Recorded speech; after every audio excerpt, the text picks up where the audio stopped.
Good Lord, ride all the way. A 10, 9, 8, 7, 6, 5, 4, 3, 2. 1.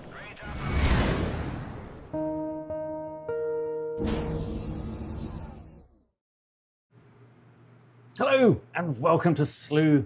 My name is Paul Cox and today we are talking about the Black Moon. Or are we?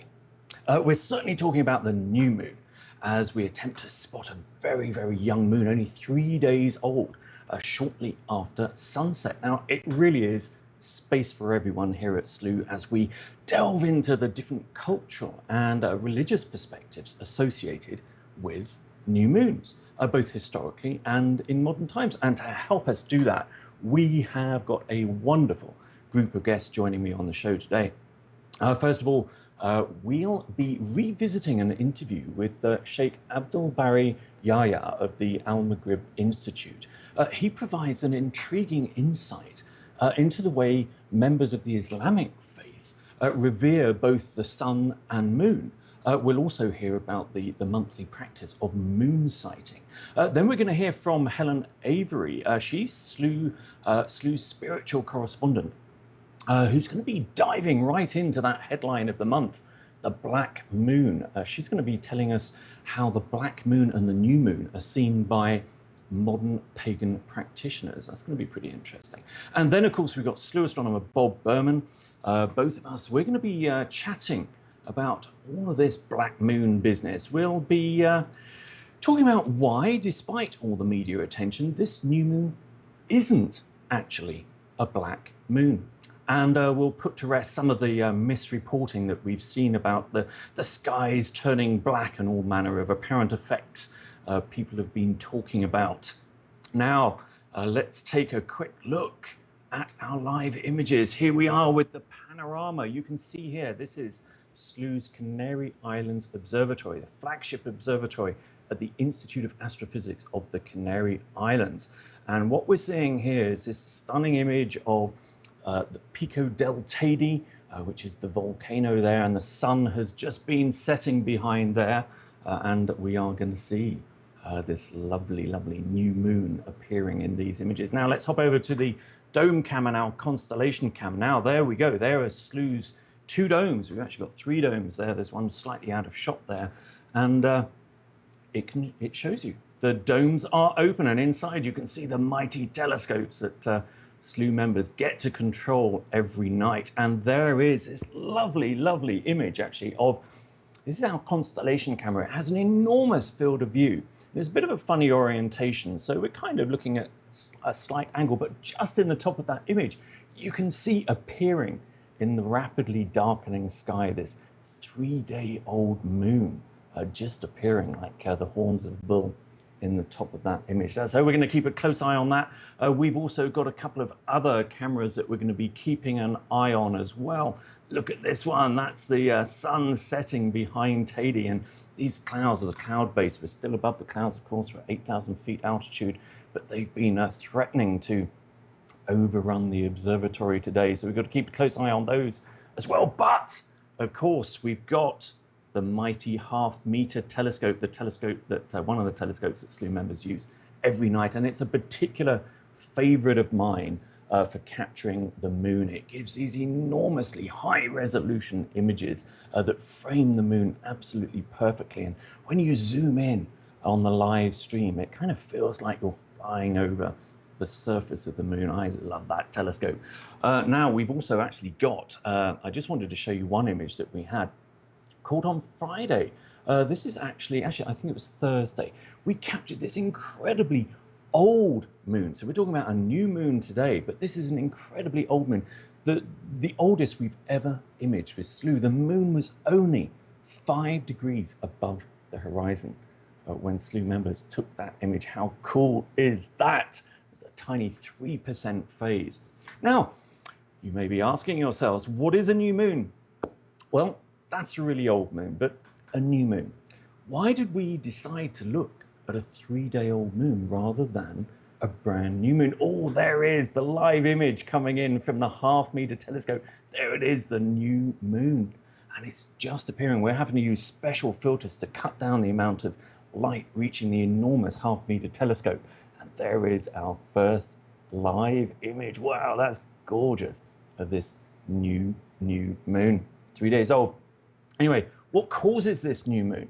Well, first of all, let's think about the geometry of a full moon. The moon is on one side of the Earth and the sun is on the other. So imagine the moon's in front of me, the sun's behind me, and I'm Earth. Sorry, I don't mean to big myself up like that. But what we see then is the moon fully illuminated in our night sky. And the full moon rises in the east as the sun is setting in the west. So we see a full moon every single night. But as the month rolls on, the moon continues its orbit around Earth with an ever decreasing amount of its illuminated side facing the Earth until, bang, hey, that was good timing, wasn't it? New moon. The moon lies between the Earth and the sun. So the illuminated side of the moon is actually facing away from us. And in fact, you know, the only time we can truly see the new moon is when the alignment is absolutely perfect and the moon actually passes in front of the sun, causing a spectacular solar eclipse, as we've seen so many of those gorgeous, gorgeous eclipses here at SLU. But it's during the evenings following the new moon, shortly after sunset, when the moon is sufficiently separated from the sky, from the sun, that it appears out of the sun's glare as this incredibly thin, waxing crescent, just like we're seeing this evening. And it's these early moon sightings that are so important to the Islamic faith, as we'll discover a little bit later. So if you have a clear sky this evening, pop outside and look westward shortly after sunset, and you should see this tiny silver sliver of a 3-day-old moon hovering 15 to 20 degrees above the horizon. Now, we are going to take a very quick commercial break, but when we get back, we're going to discuss why the new moon is so important to the Islamic faith, among others. We'll be right back after this short break.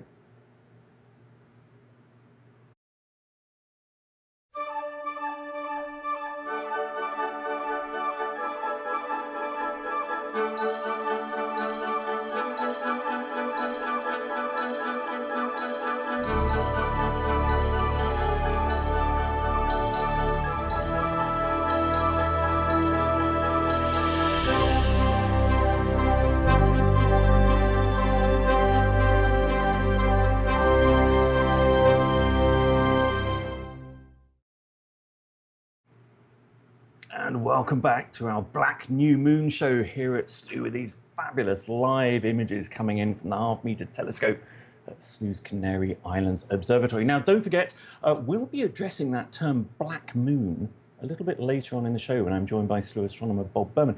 But now, we want to talk about why this new moon is incredibly important to a number of religious faiths, from ancient cultures through to modern day. It's especially important to those of the Islamic faith, whose whole religious calendar is based on the lunar cycle. And to learn more about this, we spoke to Sheikh Abdul Bari Yahya from the Al-Maghrib Institute about the way Islam uses the moon to mark time. It's a practice known as moon sighting, where they attempt to make the earliest sighting of the new moon. And it's this verified sighting that marks the beginning of a new Islamic month. The beginning of each month is determined by the actual sighting of the crescent, the waxing crescent. The first sighting is the first day of the month, and of course we determine when Ramadan begins with the actual sighting of the crescent, and also the beginning of Hajj, also the beginning of Hajj, right, which is one of the pillars of Islam. The beginning of the month of Dhul Hijjah is also determined, of course, by the beginning, when the beginning of the month happens, and so our worship, the times of worship, and is determined by the moon, the sun, and the moon. But it's a joyful time, believe it or not. It's part of our faith to actually go out and look for the new moon, especially the moon of Ramadan. The Prophet Muhammad, he used to urge his companions to go out, and they would say, we used to compete with each other in seeing who would be able to see that new moon that brings the happiness of the beginning of Ramadan. And when we see it, there's a supplication. We supplicate to God. We say, oh Allah, oh God, let this moon pass over with us with blessing and faith and safety and strong faith in Islam. And we supplicate to God when we see that also. Everything is connected to God. And when we look at the creation of God, then we see his greatness. But it's not just the moon that has this importance in Islamic tradition. But the sun also plays an incredibly important part, which Sheikh Abdul Bari also discussed with us. It's a way to determine and calculate time, and also to calculate the times for prayer. So in Islam, both the sun and the moon actually play a very, very important role. In fact, every day we determine our prayer times. We pray 5 times a day. And so 5 times a day, our prayer times are determined by the position of the sun. These are 2 signs of the greatness of God. And so when you see them, then increase in your worship and invoke God and supplicate to him. And so the sun and the moon, of course, are very, very important actually in determining and giving us and strengthening our faith when we look at the beauty of the sun and the moon. And those sentiments are shared with so many other modern beliefs, which we'll hear about a little bit later with SLU's spiritual correspondent, Helen Avery.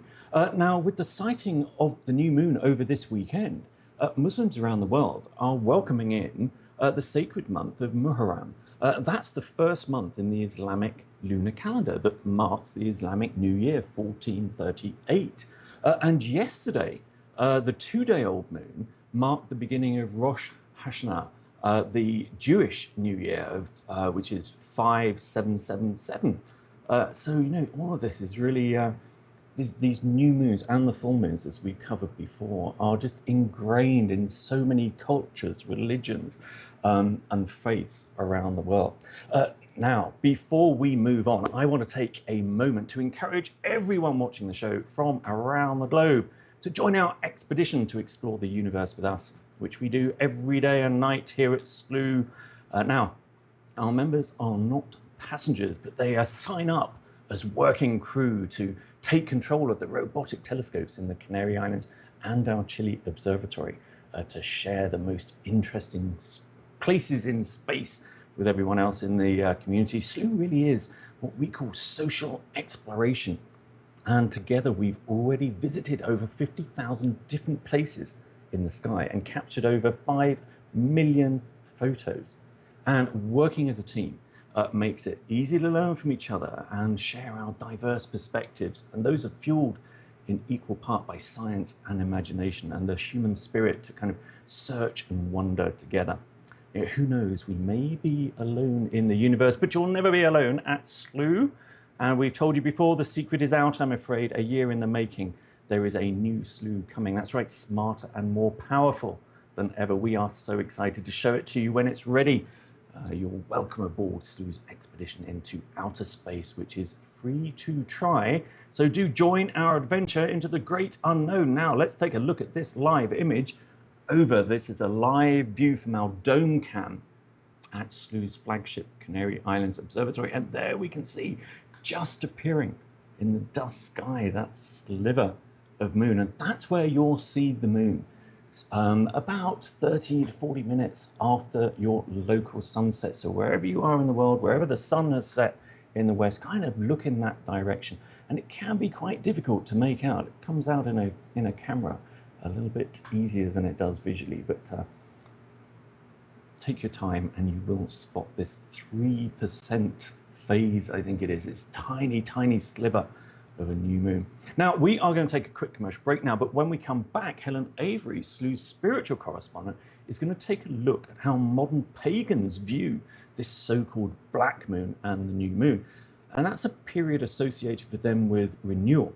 And later I'll be talking to SLU astronomer Bob Berman about why the widely publicized black moon of the past month wasn't really a black moon at all, and why the real black moon is still to come, and you can see it here next month.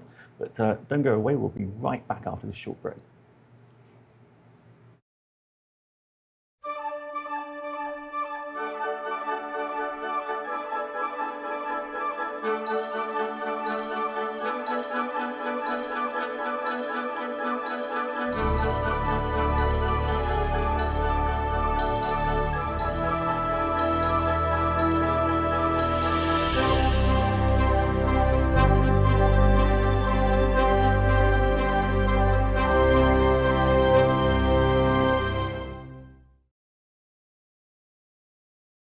Hello and welcome back to our coverage of the Black Moon here at SLU. My name is Helen Avery and I'm the Human Spirit Correspondent here at SLU. So that's looking at the skies as how they inspire us to sort of look within, whether that's spiritually or as a culture together. So right now we're looking live at the Black Moon.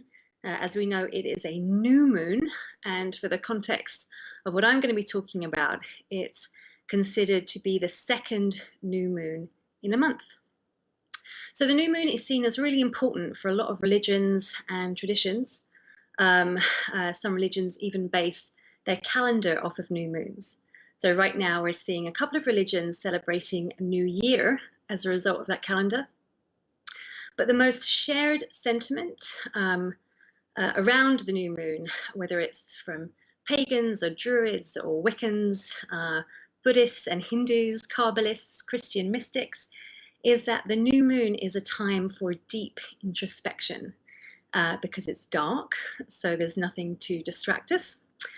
Also, it's seen as a time for rebirth and renewal, so a time for us to change our ways, and that's because it's a new moon. And then also it's seen as a time to sow seeds. So the fact that we've got two new moons in a month is seen as a real blessing. We get two opportunities to do all of this. So quite literally, the new moon is a time, and if you're a gardener, you'll know this, to sow seeds. Lunar gravity pulls the water up to the top of the soil, which helps the seeds germinate. And at the same time, you're moving towards a full moon, so there is more light in the night sky, which also helps the seeds. And then a lot of traditions took this concept of the physical world and moved it inside to be like a metaphor. So on a new moon, neo-pagans and yogis and New Agers, myself, will have rituals to really sow seeds. So it's about reflecting on your wishes and desires, thinking about some of the things you'd like to shift, maybe jotting those down on a bit of paper and burning it, or just meditating on it, and then really setting intentions for what you would like to appear in your life come the full moon. So it's seen as a time to be very careful what you're wishing for and how you're using your words, because there are a lot of helping hands going on behind the scenes to help your words become a reality. And one pair of those healing hands is the goddess Lilith. She is the goddess of the Black Moon. And she has a couple of different ways. Well, there are two ways of looking upon Lilith. So in Hebrew mythology, Lilith was seen as a female demon. And then that sort of got taken in Christian mythology into Lilith being a friend of Satan. And both of those mystical traditions view Lilith as the first woman on earth. She was seen as arriving before Eve and trying to seduce Adam, and he rejected her. So she's seen as being sort of a dark force, and some people will look at the Black Moon as Lilith coming back full of evil deeds for the world. And you may have even seen some prophecies that the Black Moon means the end of the world. But let's remember that the Black Moon occurs every 32 months. We're still here, so I think we're good. And I called around some Wiccans and some witches to see if there was any black magic happening around this black moon, and they said no, that actually it was a time for them to go inside and really reflect upon their souls and what needed to be changed. So you can't find a good bad witch these days, sadly. But some more of the earth-based religions and traditions, like the pagans, and particularly neo-pagans, they see Lilith also as a goddess, but one that is very pure and loving. So they still view her as the first woman who came to Earth, and therefore they see her as the second goddess. So the first goddess is Mother Earth, and then the second goddess is Lilith. So she's very special, and because the black moon is the second new moon of the month, and the moon is a sign of femininity and the goddess energy, the neo-pagans kind of adopted the black moon as well as a time for Lilith to come, which is a little interesting because the pagans worked with a lunar calendar, so really technically they wouldn't have had 2 new moons in a month, but hey, whatever.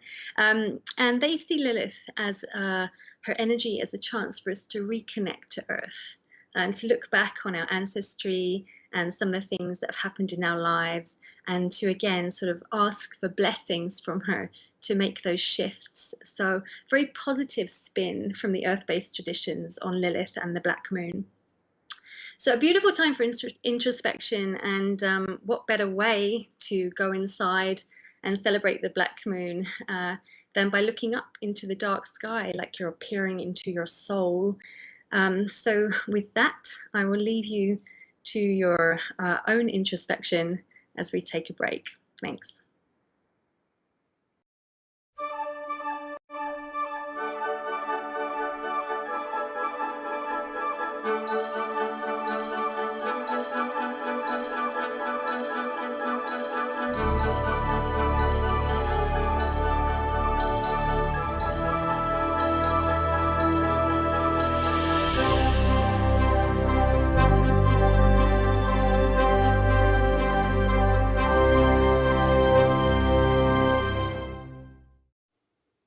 And welcome back to our Black New Moon show here at SLU as we look at this live panorama from SLU's flagship observatory at the Institute of Astrophysics of the Canary Islands, high on that volcano. And I'm going to be talking about the link very briefly a little bit later on between full and new moons and earthquakes. But anyway, that was SLU spiritual correspondent Helen Avery talking about the beliefs and associations made by some pagans and New Age communities to the new moon. And I think Helen has probably captured the quote of the year for SLU: you can't find a good bad witch when you need one. And I'm assuming that that description of Lilith is why the character was named Lilith in Frasier. Anyway, now then, we've been quite outspoken about saying that this new moon wasn't a black moon, as has been widely reported. Certainly not if you're applying the kind of long practice methods to establish the dates and times of various astronomical phenomena that astronomers have been using for decades. Now, here to help us understand what a black moon is and why this past new moon was not, in fact, a black moon is SLU astronomer Bob Berman. Bob, hello, welcome to the show. Thank you, Paul. Good to be here. What do you make of these live images that we've been seeing? Maybe we can have a look at the half-meter telescope view of this tiny, thin sliver. Gorgeous. There's something ineffable, something special about that sight of the returning, thin, waxing crescent moon, isn't there? Just it's just special. You can almost not put your finger on it. Yeah, it's absolutely gorgeous. Now, Bob, how do astronomers determine when an astronomical event or phenomena is going to happen? It's also how astronomers around the globe coordinate their various observations and measurements, isn't it? Yes, I mean, there was a time when we would do it by hand using tables. When I studied this stuff at school, that's how it had to be done. Of course, computers have taken over for more than 20 years, and so we use ephemerides of different sorts that are very, very accurate, so we can pin down the time of a new moon or a full moon or an eclipse really to a matter of the second, or at least at most to within a few seconds. Now, in terms of this black moon, which the media were widely reporting was on September 30th.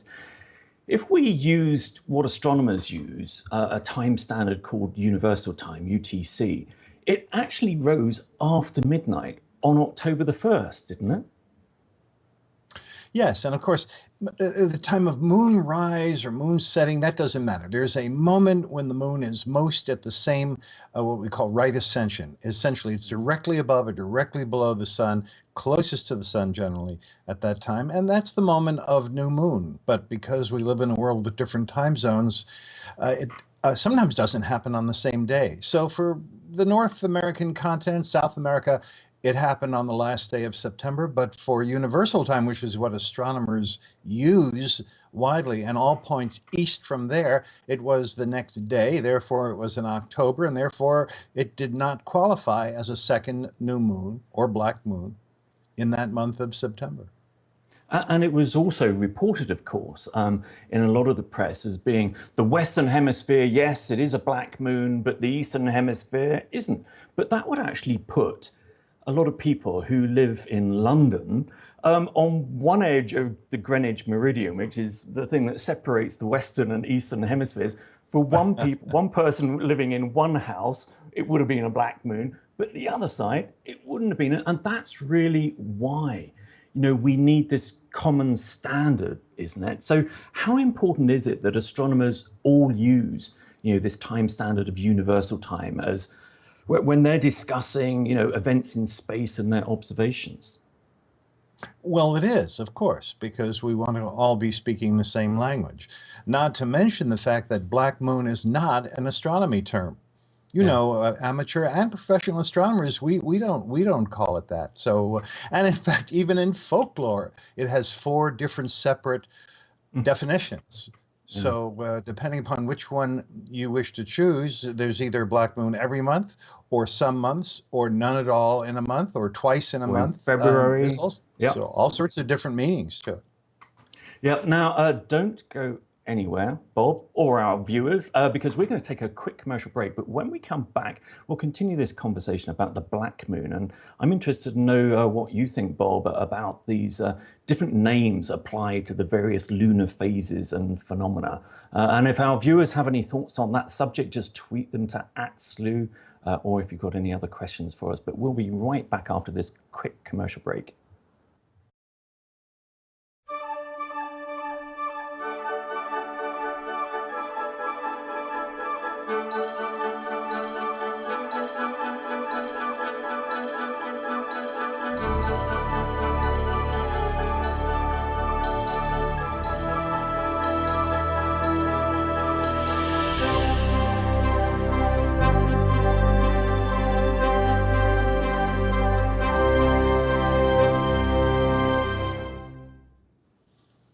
Welcome back to our continued discussion of the black moon here at SLU, or the not black moon here at SLU. I'm here with SLU astronomer Bob Berman. Now, Bob, we've been talking about the recent headlines surrounding this new moon and how this most recent one doesn't really qualify as a black moon. But before we talk about this any further, a SLU member, Jonathan Tooten, just before the show, sent me a press release saying the Canary Islands, exactly where we're watching now, this is where SLU's Canary Islands Observatory is, suffered a swarm of earthquakes, 90 mini earthquakes yesterday. And I know that for a long period of time, kind of conspiracy theorists have been linking this, full moon and new moon with earthquakes. And frankly, a lot of their discussion has been dismissed by the professionals. But there was a study that came out last week, I think by a university in Japan, which has actually found some kind of statistical link between earthquakes and full or new moons. Why? I mean, to me, it kind of feels quite intuitive that that would happen because the tides rise, which means you've got a greater water mass over a particular body of land. Have you got any thoughts on that one? Well, yes. About 25 years ago, another statistical analysis found the same thing, and that's because at new moon and full moon, there are more stresses on Earth tidally than at other times. Now, is that enough to cause earthquakes, even minor ones. It just so happens that the tidal stresses from the moon and the sun are only about 1/2000th the torque normally found in crustal rock. So it's very, very tiny. Nonetheless, you'd think that if an earthquake were right on the edge of happening, that could be the last straw that causes it to happen. And therefore, it's not surprising that statistically it might happen. Earthquakes might happen more often at around new moon or full moon than at other times.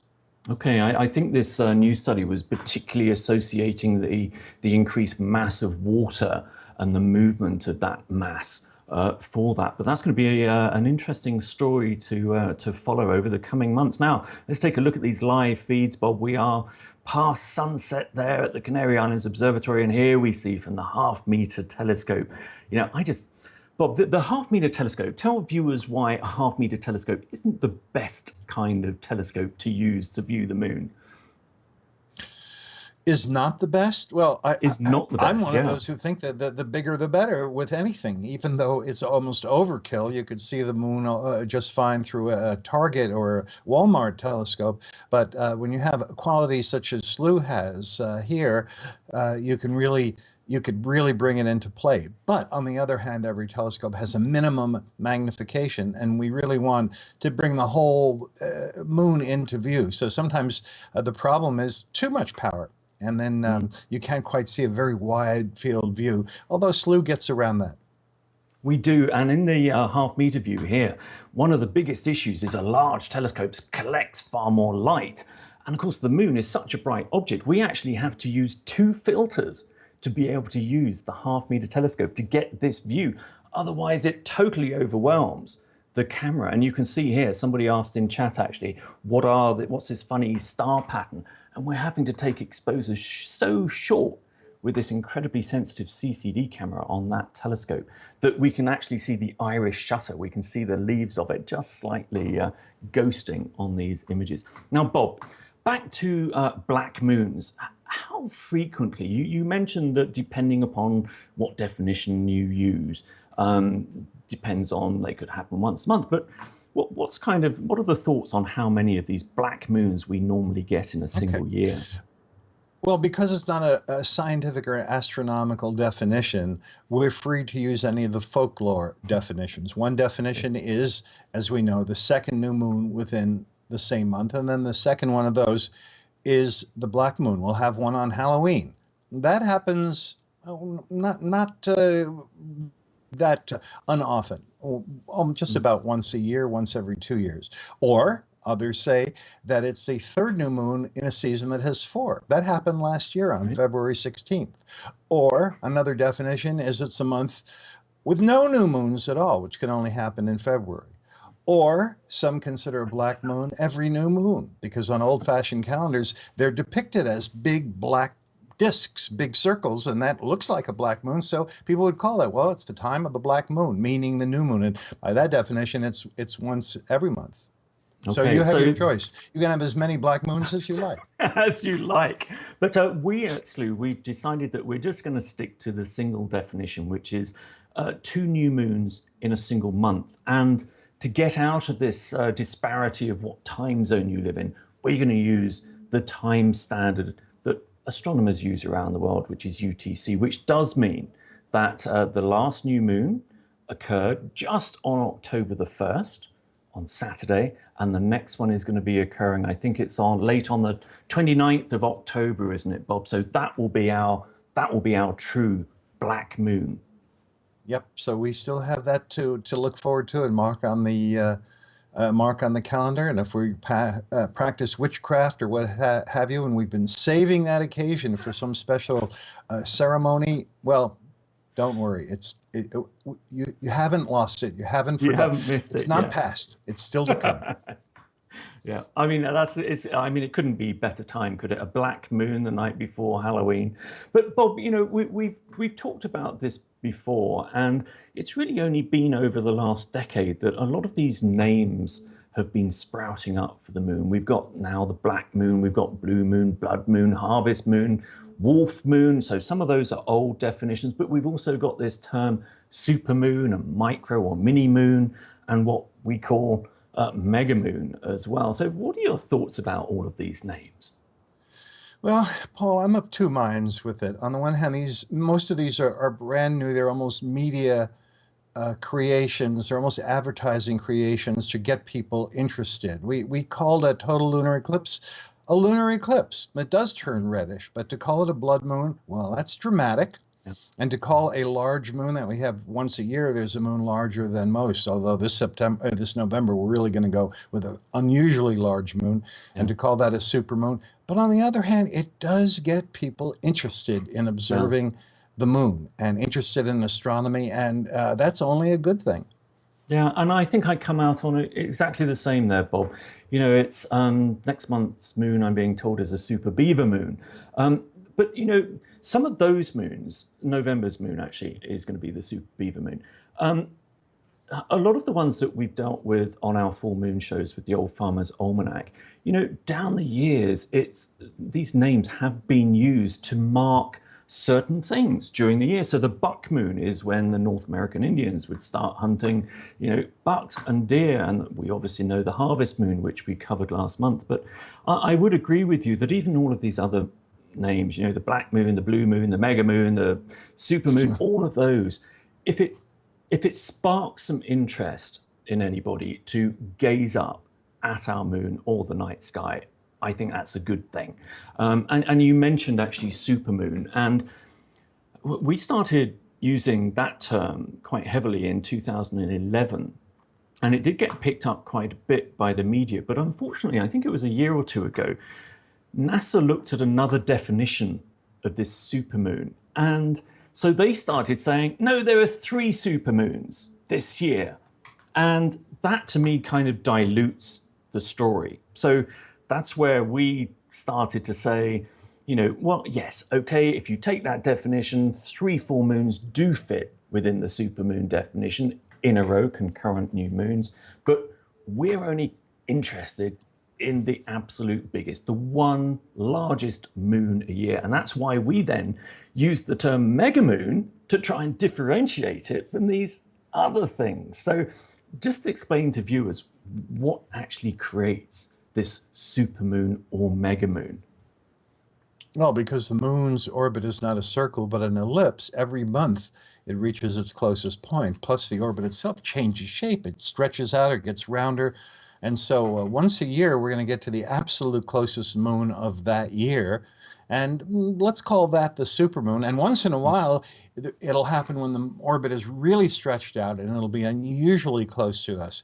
But just so people don't get disappointed, we should always remember that if you go out and look at it, it's really not going to jump out at you as a larger looking moon. It's just barely noticeable, if that is any larger than any other moon. So it's a conceptual thing. It's a great thing. It's an idea. It teaches people about the moon's orbit, but it's not the way it's often depicted as this giant moon in the sky that's going to really catch your attention. It's just not like that. Yeah, they're usually, the articles about a supermoon are usually illustrated with a Photoshop moon, which is looking absolutely gigantic. But the way I tell, actually, Bob, about how big the moon is at any time is that the half-meter telescope, which we're looking at live here, it's peculiar. It is just at the field of view, the amount of sky that we can see, where a megamoon, a supermoon, doesn't quite fit within the frame. So it's always just chopped off a little bit. But just like we are tonight, we can tell that the moon isn't that close to Earth because the whole thing fits within a single image. So anyway, Bob, thank you so much for joining us today for the Not the Black Moon show. And hopefully we'll see you back for the actual Black Moon show, which is going to be our Halloween show this year. Thank you, Paul. Good to be here. That was Sleuth Astronomer Bob Berman. It's always great to see Bob. But, you know, we do agree on so much of this stuff, you know, that these names, you know, yeah, they're used by the media and picked up and sometimes distorted a little bit, just like this black moon has been.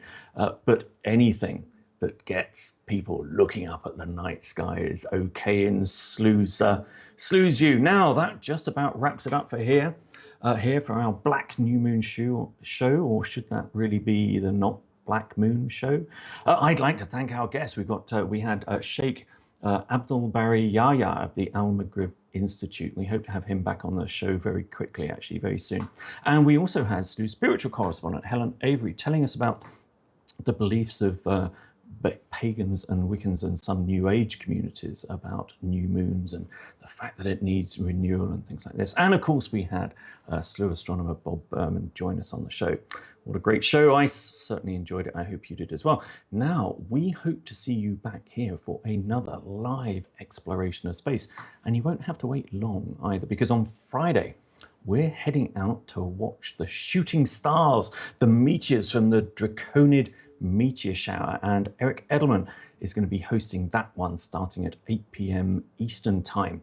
We're going to be talking about meteor showers, comets, and hear the story of how Hercules faced off against a deadly dragon.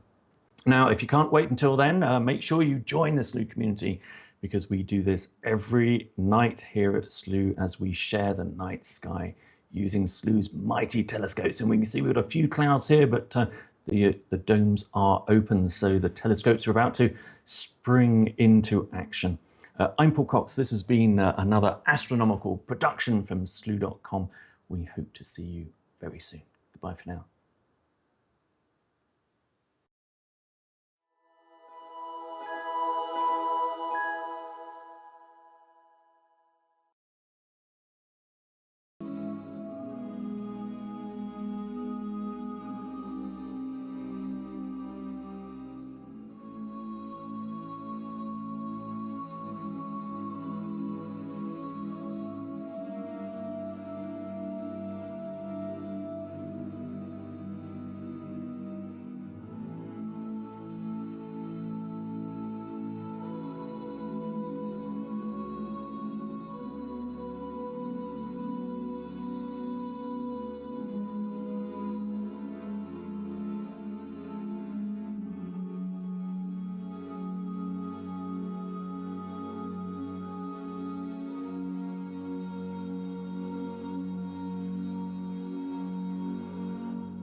Good Lord, ride all the way. A 10, 9, 8, 7, 6, 5, 4, 3, 2, 1.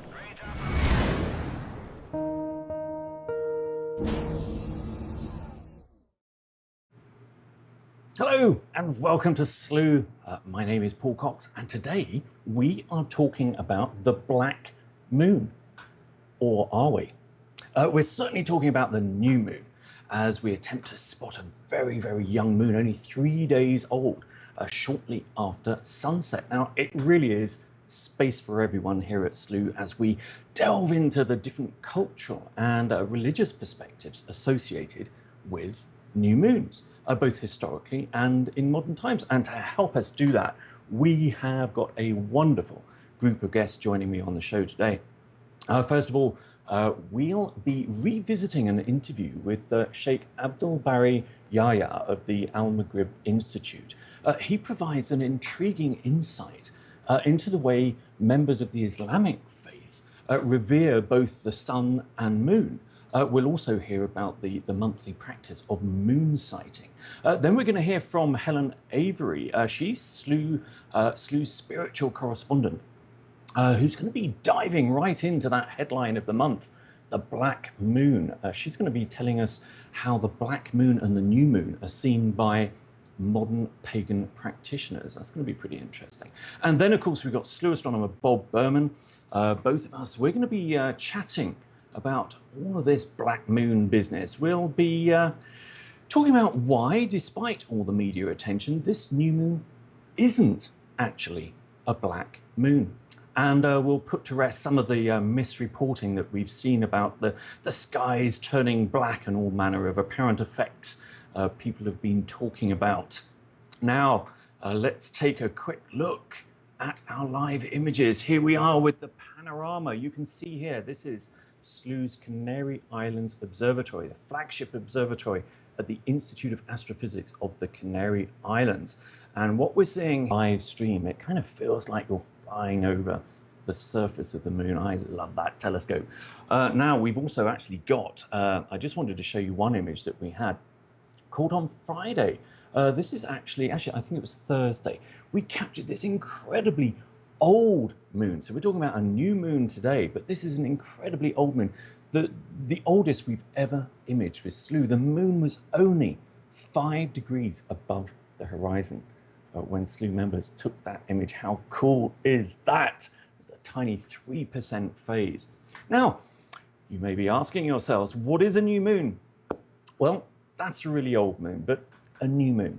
Why did we decide to look at a 3-day-old moon rather than a brand new moon? Oh, there is the live image coming in from the half-meter telescope. There it is, the new moon.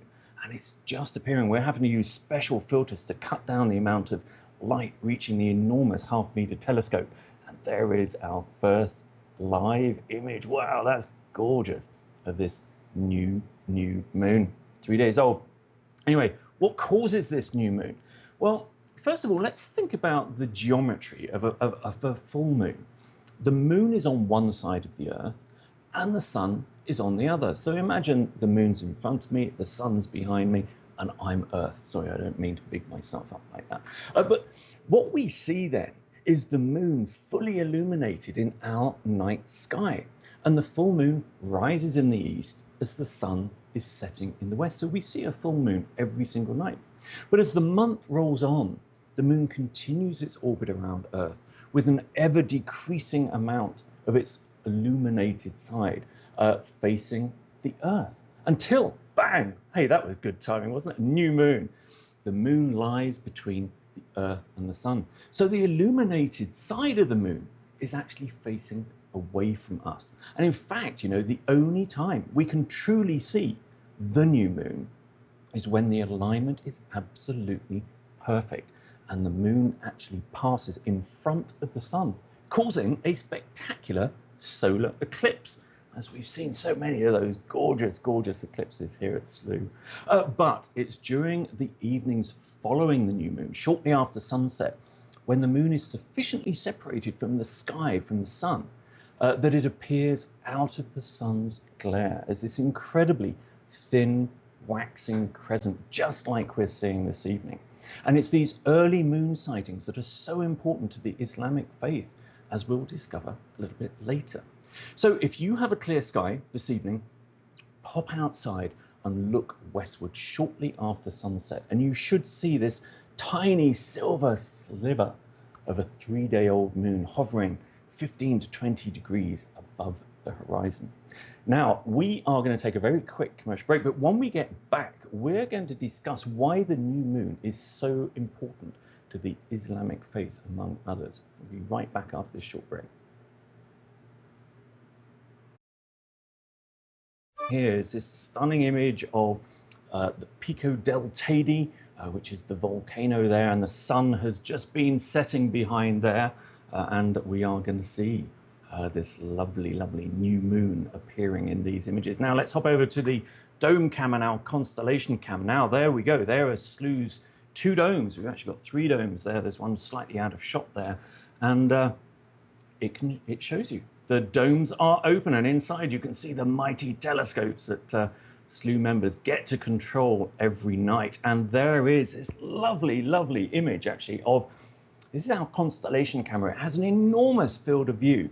There's a bit of a funny orientation, so we're kind of looking at a slight angle, but just in the top of that image, you can see appearing in the rapidly darkening sky this 3-day-old moon just appearing like the horns of a bull in the top of that image. So we're going to keep a close eye on that. We've also got a couple of other cameras that we're going to be keeping an eye on as well. Look at this one. That's the sun setting behind Teide, and these clouds are the cloud base. We're still above the clouds, of course. We're at 8,000 feet altitude, but they've been threatening to overrun the observatory today. So we've got to keep a close eye on those as well. But of course, we've got the mighty half-meter telescope, the telescope that one of the telescopes that SLU members use every night, and it's a particular favorite of mine for capturing the moon. It gives these enormously high-resolution images that frame the moon absolutely perfectly, and when you zoom in on the